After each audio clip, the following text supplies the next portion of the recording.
जय हिंद। एक बार फिर से आप सभी का स्वागत है आपके YouTube channel physics with Ravi में। आज हम लोग कक्षा 11 के फिजिक्स को आगे बढ़ाते हैं। जैसे कि पिछले 2 लेक्चर में हम लोगों ने मापन एवं मात्रक के बारे में पढ़ा है। अब हम लोग मात्रकों कुछ विशेषताओं के बारे में पढ़ते हैं।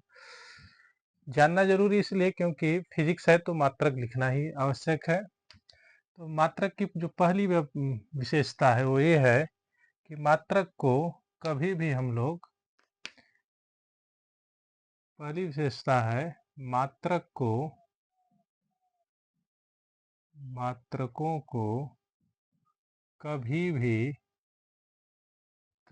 भी कामा, जो कामा का साइन होते हैं कामा, फुल स्टॉप, ये वाला अंग्रेजी का है और ये हिंदी का है, क्वेश्चन मार्क या एक्सक्लेमेटरी मार्क यानी विस्मयादिबोधक साइन से नहीं लिखते। यानी मात्रक के बाद कभी भी इन सब चिन्हों का प्रयोग नहीं करते, आदि चिन्हों का प्रयोग नहीं करते, आदि चिन्हों का प्रयोग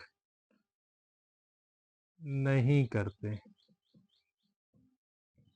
ठीक है।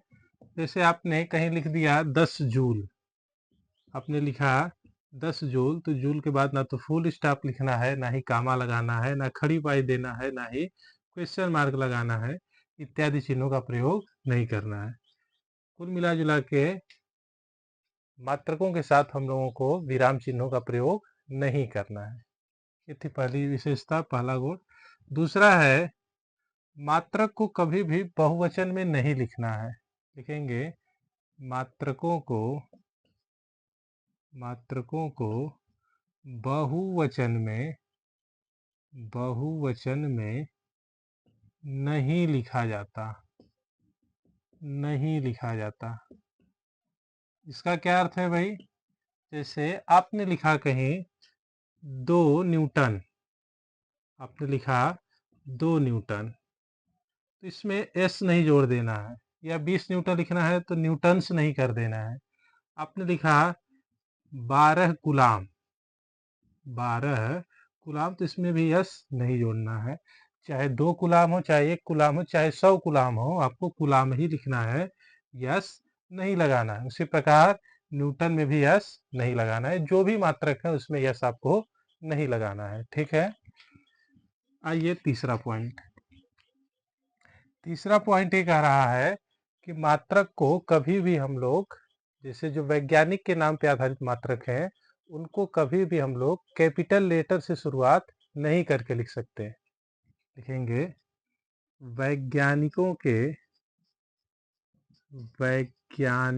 के नाम पर आधारित, नाम पर आधारित मात्रक को हमेशा स्मॉल लेटर से शुरू करते हैं, अर्थात कैपिटल लेटर्स में कभी भी नहीं लिखा जाएगा। जैसे आपने लिखा 10 न्यूटन और ये लिखा 10 न्यूटन, तो दोनों में ये वाला तो गलत है और ये वाला आपका सही है। जब भी लिखा जाएगा स्मॉल लेटर से शुरू किया जाएगा, कैपिटल लेटर से शुरू नहीं किया जाएगा। आपने लिखा 15 जूल, तो ये आपका गलत है। आपको लिखना होगा 15 जूल, ये वाला आपका सही है। जैसे आपने लिखा 12 गुलाम, ये आपका गलत है। आपको लिखना होगा 12 गुलाम। ठीक है, ये आपका सही है। तीसरा पॉइंट समझ में आया होगा। अब हम लोग चौथा पॉइंट समझेंगे। चौथा पॉइंट कहता है कि वैज्ञानिकों के नाम पर आधारित मात्रक को, वैज्ञानिकों के नाम पर आधारित नाम पर आधारित मात्रक को संकेत रूप में लिखते समय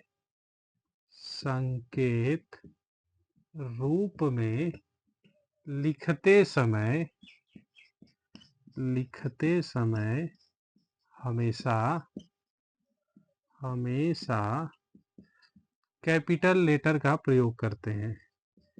कैपिटल लेटर का मतलब बड़े अक्षर का। कैपिटल लेटर का प्रयोग करते हैं। किसका प्रयोग करते हैं भाई? कैपिटल लेटर का। जैसे आपको लिखना हो 2 न्यूटन, तो ये वाला आपका सही है। आपने लिख दिया 2 न्यूटन, ये आपका गलत है।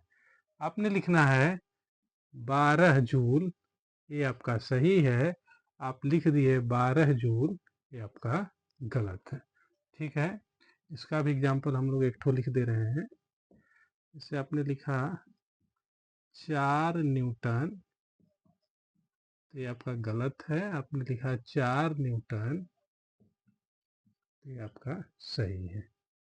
तो ये है मात्राओं कुछ विशेषताएं। मात्रक लिखते समय हम लोग इन सभी नियमों का ध्यान रखेंगे।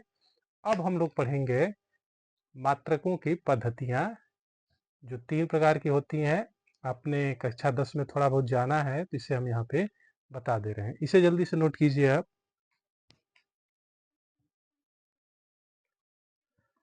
अब हम लोग हेडिंग लिखेंगे मात्रकों की पद्धतियां।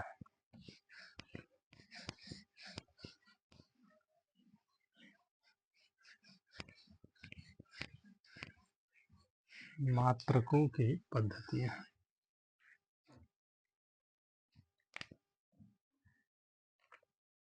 हेडिंग रहेगा मात्रकों की पद्धतियां। थोड़ा बहुत आप इससे परिचित हो कक्षा 9 में या कक्षा 10 में।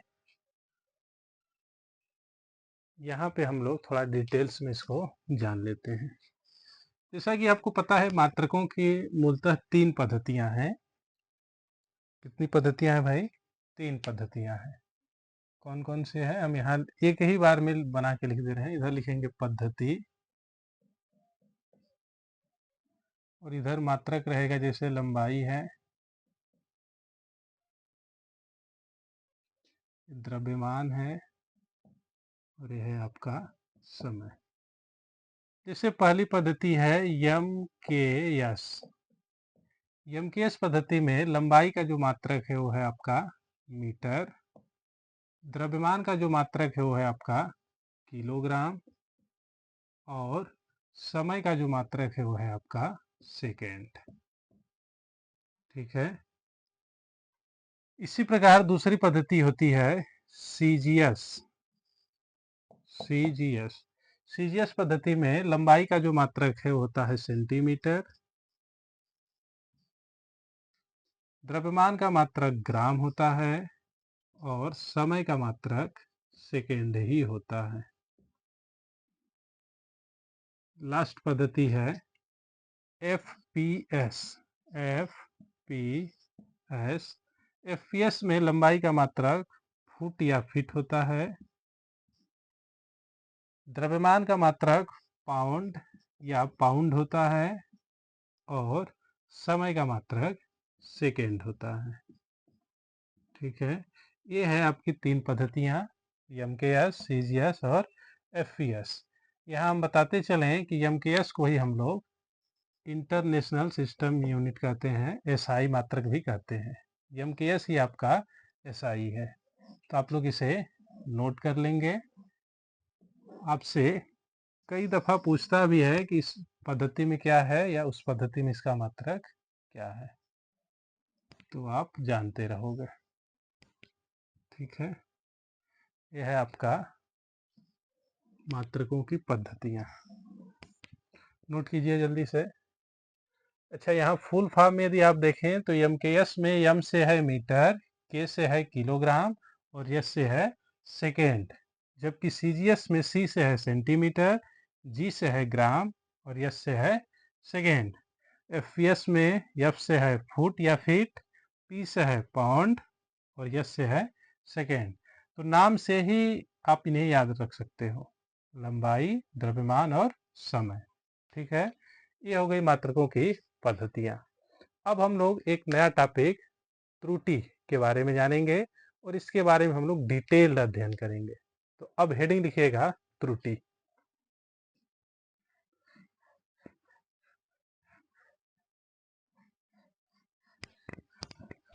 बहुत ही महत्वपूर्ण टॉपिक है, इससे आंकिक प्रश्न आपके बनते हैं। हेडिंग रहेगा त्रुटि। अंग्रेजी में इसे एरर कहते हैं।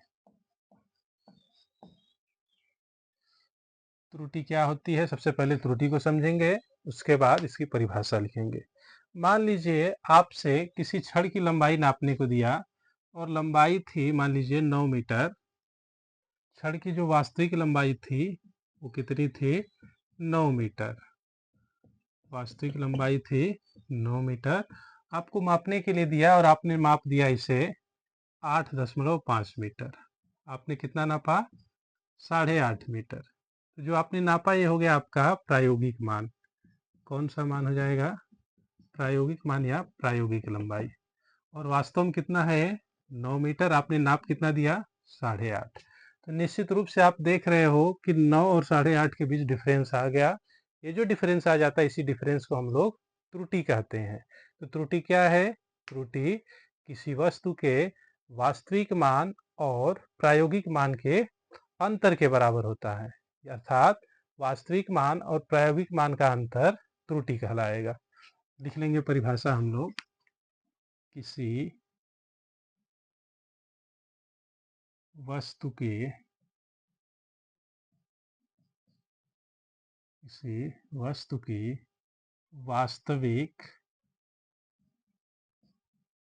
वास्तविक मान और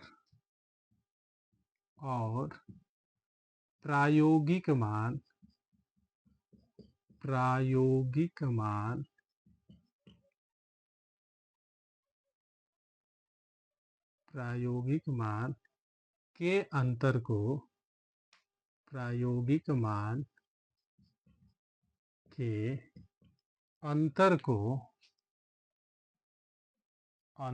को त्रुटि कहते हैं।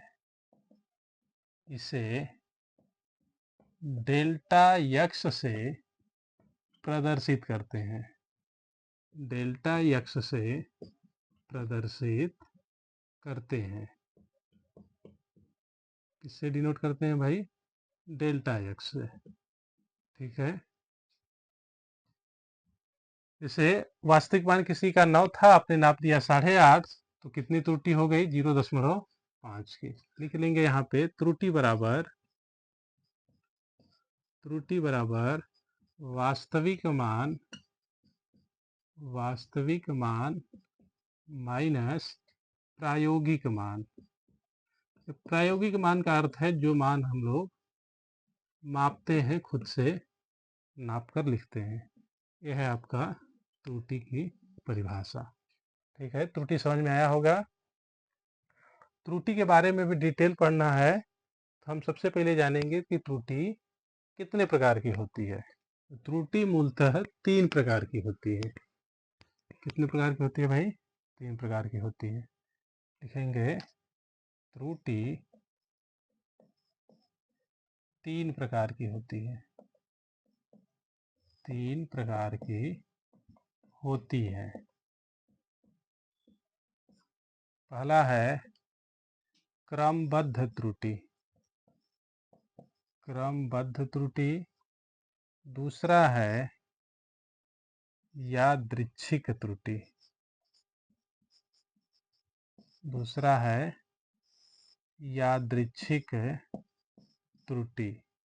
और तीसरा है, 3 त्रुटियां होती है, पहला है क्रमबद्ध, दूसरा है यादृच्छिक और जो तीसरा है वो है आपका स्थूल या गंभीर त्रुटि। तीसरा है स्थूल या गंभीर यानी बड़ी त्रुटि, गंभीर त्रुटि। इन तीनों के बारे में हम लोग जानेंगे। एक चीज और, ये जो क्रमबद्ध त्रुटि है इसका कारण पता होता है, इसका जो कारण है वो पता होगा, जबकि इनका जो कारण है वो पता नहीं होगा, कारण पता नहीं होगा। ठीक है, जिसका कारण पता होगा उसी का तो हम लोग निवारण करेंगे, जिसका कारण पता नहीं उसका निवारण नहीं कर सकते। इसलिए आपके सिलेबस में क्रमबद्ध त्रुटि को ही डिटेल में पढ़ना है। यादृच्छिक और ये जो दूसरा है स्थूल या गंभीर त्रुटि, इसके बारे में आपको नहीं पढ़ना है। तो आइए समझते हैं क्रमबद्ध त्रुटि होती क्या है। ठीक है, क्रमबद्ध त्रुटि का मतलब यह है जैसे किसी व्यक्ति द्वारा या किसी यंत्र के द्वारा जो भी त्रुटि हो जाती है उस त्रुटि को हम लोग कहते हैं क्रमबद्ध त्रुटि। डिटेल समझते हैं। ये जो क्रमबद्ध त्रुटि है ये मूलतः 4 प्रकार की होती है। कितने प्रकार की होती है? 4 प्रकार की होती है। यंत्रगत त्रुटि, यंत्रगत त्रुटि, दूसरा व्यक्तिगत त्रुटि, व्यक्तिगत त्रुटि, तीसरा प्रायोगिक त्रुटि, प्रायोगिक त्रुटि, और चौथा वातावरणीय त्रुटि, वातावरणीय त्रुटि। इन चारों के बारे में जैसे हम डिटेल जानेंगे हमें क्रमबद्ध त्रुटि के बारे में पता चल जाएगा। तो आइए समझते हैं। सबसे पहले है यंत्रगत त्रुटि। तो यंत्रगत त्रुटि का मतलब यह है किसी भी यंत्र में जो त्रुटि हो जाएगी, उसके किसी यंत्र के कारण जो भी त्रुटि होगी उसे हम लोग कहेंगे यंत्रगत त्रुटि। जैसे समझिए, मान लीजिए आपके लैब में लकड़ी की इंची रखी हुई है और ये काफी पुरानी है। ये जब ज्यादा दिनों की हो जाएगी तो निश्चित रूप से लकड़ी होने के कारण ये क्या कर जाएगी, घिस जाएगी। जब घिस जाएगी, आपने देखा भी होगा, जैसे ही घिसेगी यहाँ किनारों से हल्का सा, ऊपर से भी और नीचे से भी, ये जो रीडिंग है वो सही नहीं बताएगी। काफी दिनों के होने के कारण यदि ये ऊपर और नीचे से घिस गई है तो रीडिंग सही नहीं बताएगी। इससे जो भी माप ली जाएगी कहीं ना कहीं उसमें त्रुटि अवश्य आएगी। इस प्रकार की त्रुटि को हम लोग कहेंगे यंत्रगत त्रुटि। या मान लीजिए वर्नियर कैलिपर्स है आपका और वो काफी ज्यादा दिनों का रखा हुआ है, उसमें जंग लग गया है, तो निश्चित रूप से वो भी आपका माप सही नहीं बताएगा। उसके कारण जो त्रुटि होगी वो होगी यंत्रगत त्रुटि। तो लिख देंगे किसी यंत्र के कारण त्रुटि, किसी यंत्र के कारण होने वाली त्रुटि क्या कहलाएगी भाई? आपकी यंत्रगत त्रुटि कहलाएगी। समझ में आया होगा। दूसरा है व्यक्तिगत त्रुटि। व्यक्तिगत त्रुटि का मतलब लैब में कोई बालक, कोई बच्चा प्रयोग कर रहा है और उसके द्वारा कोई न कोई गलती कर दी जा रही है, तो उससे जो त्रुटि होगी हो जाएगी व्यक्तिगत त्रुटि। जैसे समझिए, मान लीजिए ये आपका इंची है, ये आपका इंची है और इस इंची में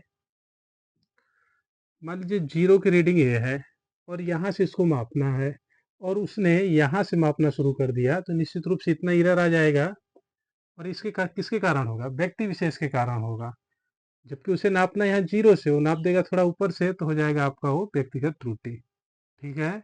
या और भी चीजें हैं, जैसे वर्नियर ही समझ लीजिए। वर्नियर में वस्तु को जहाँ पे लगाना है वहां ना लगा के वो थोड़ा ऊपर नीचे लगा देगा, तब भी जो त्रुटि आ जाएगी हो जाएगी व्यक्तिगत त्रुटि। मतलब व्यक्ति विशेष के कारण जो भी त्रुटि हो जाएगी व्यक्तिगत त्रुटि।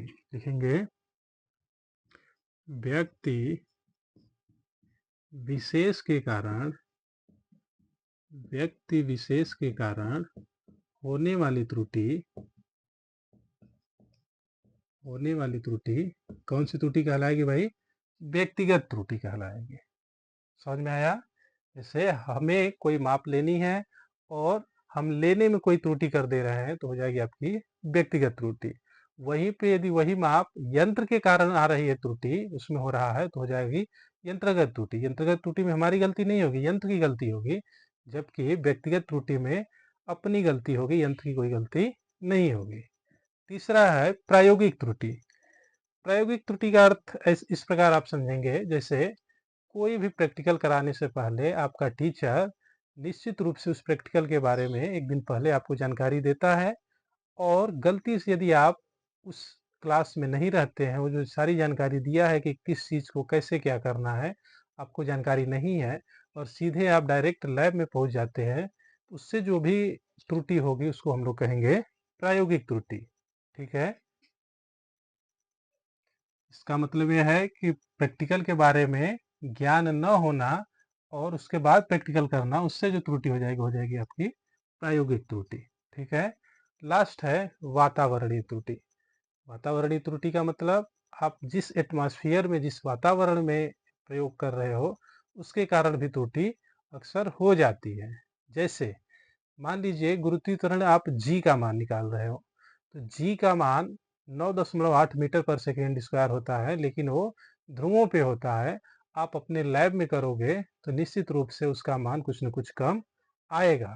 उसमें जो त्रुटि हो जाएगी वो हो जाएगी आपकी वातावरणीय त्रुटि। या आपने देखा होगा बहुत से प्रैक्टिकल ऐसे हैं, वो एक निश्चित टेम्परेचर पे ही किए जाते हैं। आप जिस लैब में उस प्रैक्टिकल को कर रहे हो, वहाँ पे यदि वो टेम्परेचर नहीं है, उससे कम या ज़्यादा है, तो निश्चित रूप से उसमें कोई न कोई त्रुटि आएगी। इसके अलावा मान लीजिए आप जिस लैब में प्रैक्टिकल कर रहे हो, वहाँ पे लाइट की व्यवस्था अच्छी नहीं है, या आप जल से कोई प्रैक्टिकल कर रहे हो केमिस्ट्री में और उसमें लिखा है अशुद्ध जल और आप नॉर्मल जल लेके प्रैक्टिकल कर रहे हो, तो वहाँ से वातावरण का भी प्रभाव आपको पड़ेगा। उस प्रकार वातावरण के कारण जो त्रुटि होगी उसे हम लोग कहेंगे वातावरणीय त्रुटि। हमें उम्मीद है कि ये सारी चीज़ें आपको समझ में आई होगी। इसे हम लोग कहेंगे वातावरण के कारण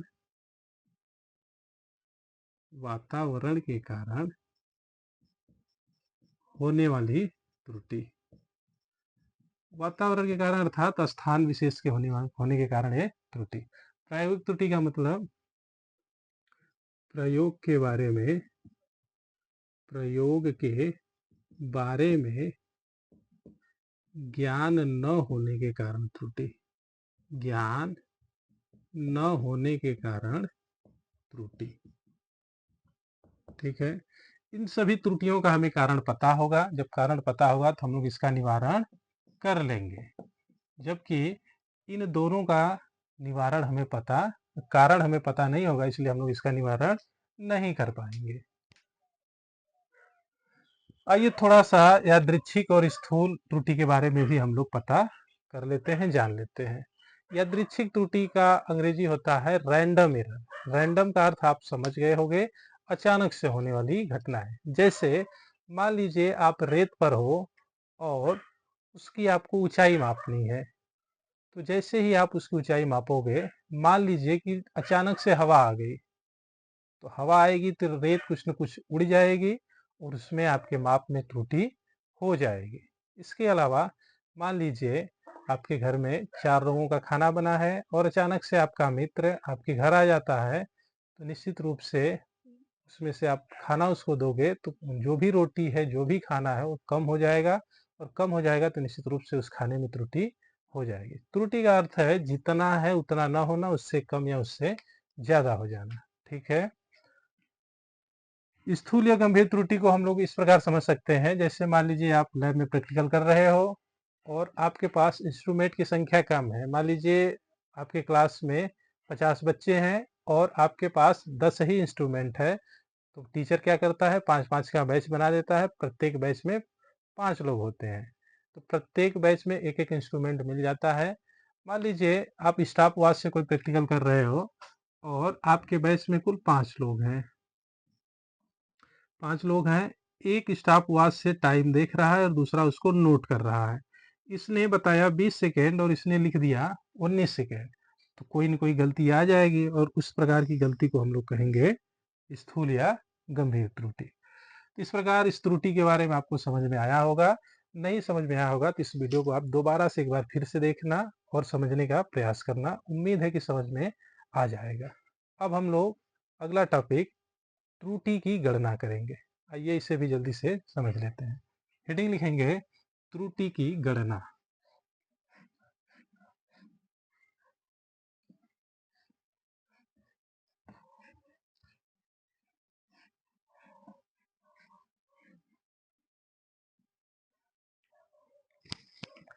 हेडिंग रहेगा त्रुटि की गणना।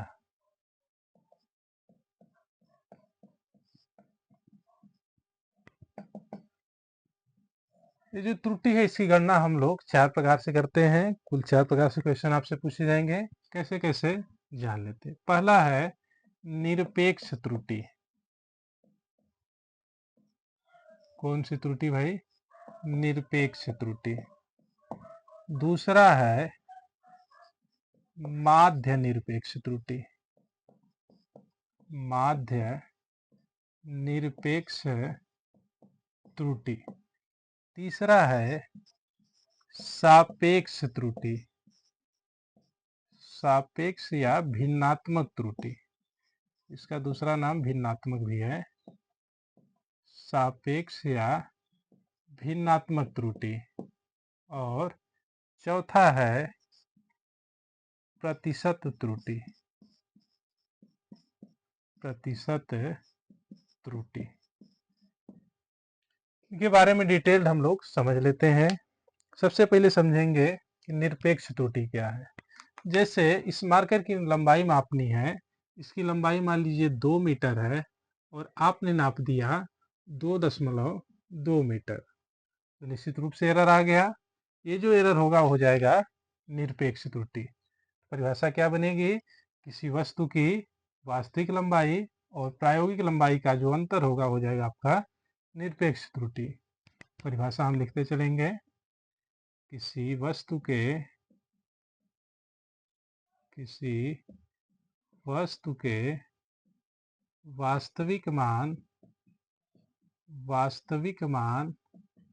और वास्तविक मान और प्रायोगिक मान का अंतर, प्रायोगिक मान का अंतर, प्रायोगिक मान का अंतर निरपेक्ष त्रुटि कहलाता है। निरपेक्ष त्रुटि कहलाता है। इसे भी हम लोग डेल्टा एक्स से लिखेंगे, तो लिखेंगे निरपेक्ष त्रुटि, निरपेक्ष त्रुटि डेल्टा एक्स बराबर होगा वास्तविक मान माइनस प्रायोगिक मान, प्रायोगिक मान। ठीक है, ये हो जाएगा आपका निरपेक्ष त्रुटि। माध्य निरपेक्ष त्रुटि क्या होगा? जैसे हम किसी वस्तु की लंबाई एक बार न नाप के एक से अधिक बार मापते हैं, तो अब उसका जो माध्य ले लेंगे तो हो जाएगा वो माध्य निरपेक्ष त्रुटि। तो यहीं से परिभाषा लिख लेंगे, निरपेक्ष त्रुटि के, निरपेक्ष त्रुटि के औसत मान को, औसत मान को, औसत मान को हम लोग माध्य निरपेक्ष त्रुटि कहते हैं। माध्य निरपेक्ष त्रुटि कहते हैं। ठीक है, माध्य निरपेक्ष त्रुटि में हम लोग एक से अधिक बार माप लेंगे। एक से अधिक बार माप लेंगे तो निश्चित रूप से उसका औसत निकालना होगा और वही हो जाएगा इसका औसत त्रुटि या औसत या माध्य निरपेक्ष त्रुटि। अब हम लोग समझेंगे सापेक्ष त्रुटि क्या है। सापेक्ष त्रुटि को हम लोग ऐसे समझेंगे, जैसे निरपेक्ष त्रुटि आपने निकाला और निरपेक्ष त्रुटि को आप उसके वास्तविक मान से भाग कर दोगे तो आपको मिलेगा सापेक्ष त्रुटि। लिखेंगे परिभाषा, किसी वस्तु की निरपेक्ष त्रुटि, निरपेक्ष त्रुटि और उसके निरपेक्ष त्रुटि और उसके वास्तविक मान के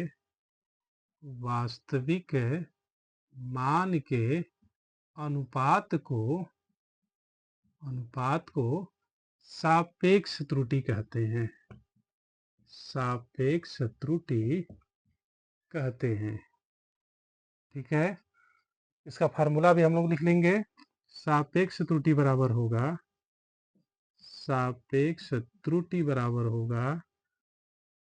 निरपेक्ष त्रुटि अपान वास्तविक मान। यदि यहाँ से थोड़ा सा क्लियर नहीं हो रहा होगा, तो जैसे हम लोग इस पे आधारित कोई सवाल लगाएंगे, कोई न्यूमेरिकल लगाएंगे, तो आपको क्लियर हो जाएगा। आपको चिंता करने की आवश्यकता नहीं है। तो आप देख रहे हो किसी वस्तु के माप में होने वाले भिन्नात्मक त्रुटि को हम लोग सापेक्ष या भिन्नात्मक त्रुटि कहते हैं। निरपेक्ष त्रुटि को हम लोग लिखेंगे डेल्टा एक्स से, और यदि इसका वास्तविक मान एक्स हो तो हो जाएगा डेल्टा एक्स बाई एक्स। ठीक है, प्रतिशत त्रुटि, इसी सापेक्ष त्रुटि में यदि हम लोग 100 का गुणा कर दें तो हमें मिलेगा प्रतिशत त्रुटि। परिभाषा लिख देंगे इसकी भी, लिखेंगे सापेक्ष त्रुटि में 100 का गुणा करने पर 100 का गुणा करने पर वह प्रतिशत त्रुटि में बदल जाता है। प्रतिशत त्रुटि में बदल जाता है, या हमें प्रतिशत त्रुटि प्राप्त हो जाती है। जैसे आपको प्रतिशत त्रुटि निकालना है तो आप करोगे निरपेक्ष त्रुटि बटा वास्तविक मान गुणे 100, या delta x by x into 100। नीचे दिख रहा हो तो हम फार्मूला लिख दें।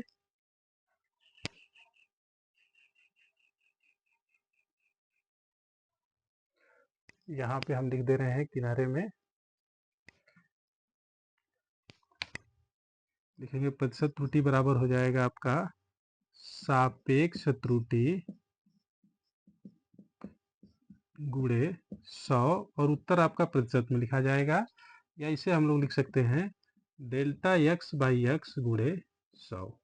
ये है आपका प्रतिशत त्रुटि का फार्मूला। ठीक है, इस प्रकार हम लोग त्रुटि की गणना कर लिए। अगला टॉपिक हम लोग अगले वीडियो में पढ़ेंगे। आप वीडियो को ज़्यादा से ज़्यादा लाइक, शेयर और सब्सक्राइब करें और हमें पूरी तरह से सपोर्ट करें।